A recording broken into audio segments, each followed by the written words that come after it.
When President Obama took office, he pledged to immediately spend large sums of money to get the economy growing. His so-called stimulus bill has so far cost taxpayers about $800 billion, with still more spending on the way. And that number is even higher if you include additional interest payments on the debt. Unfortunately, but not unexpectedly, making government bigger did not generate growth. Hi, my name is Lori Sanders from the American Enterprise Institute, and I'm here to narrate this Economics 101 video for the Center for Freedom and Prosperity titled Obamanomics, a Legacy of Wasteful Spending. When the stimulus bill was passed, the Obama administration predicted it would save or create 3 to 4 million jobs. As you can see from the chart on the screen, unemployment has failed to come down as Obama predicted. The Obama administration predicted that the stimulus would keep unemployment below 8%, but instead, it peaked at over 10%. Joblessness remains higher today than the administration said it would be even without a stimulus bill. Talk about getting no bang for your buck. It's not hard to see why the stimulus bill failed. Consider these examples. The Forest Service spent $500,000 replacing windows on a visitor center near Mount St. Helens. The catch? The $12 million center has been closed since 2007. Almost $2 million was spent to send researchers from the California Academy of Science to photograph exotic ants in Africa.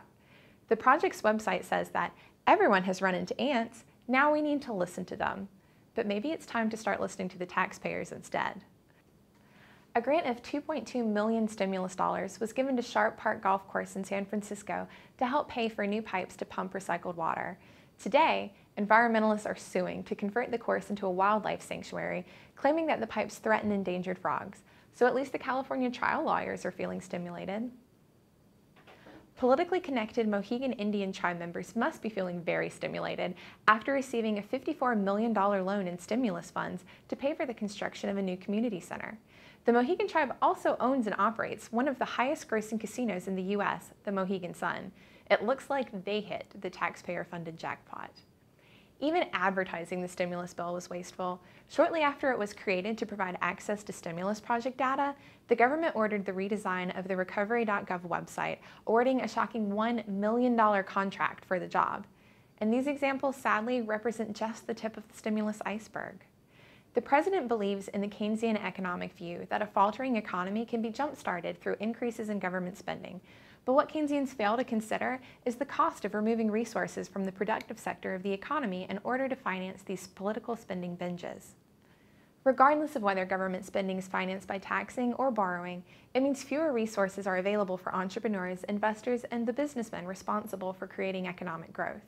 70% of jobs are created by small businesses, for example, and they typically bear the brunt of any tax increase to finance government spending. Compared to the private sector, the government does a poor job of spending resources efficiently.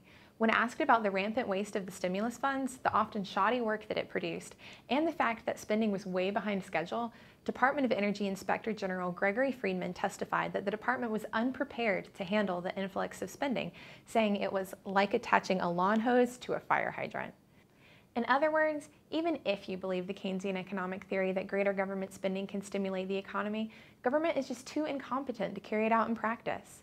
Many of the worst examples of waste have come in search of green energy jobs.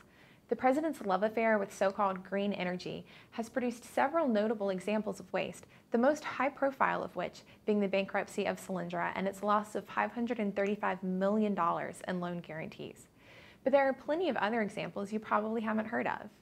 A123 Systems makes lithium-ion batteries for electric cars, but despite receiving $250 million in grants from taxpayers via the Department of Energy, the company is hemorrhaging money.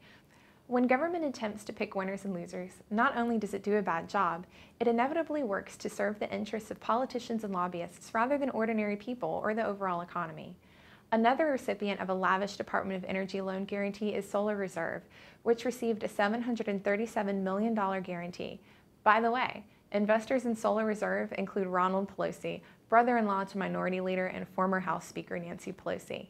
Sadly, the list of wasteful spending under President Obama could go on, but it's clear at this point that Obamanomics has failed to deliver on its promises, while billions have been wasted on silly nonsense, politically fanciful technology, and the pet projects of the wealthy and well-connected. Obamanomics has not sparked an economic recovery. Instead, we're stuck with a legacy of wasteful spending, and worse yet, the bill. I'm Lori Sanders, And thanks for watching this video for the Center for Freedom and Prosperity. Be sure to share it widely.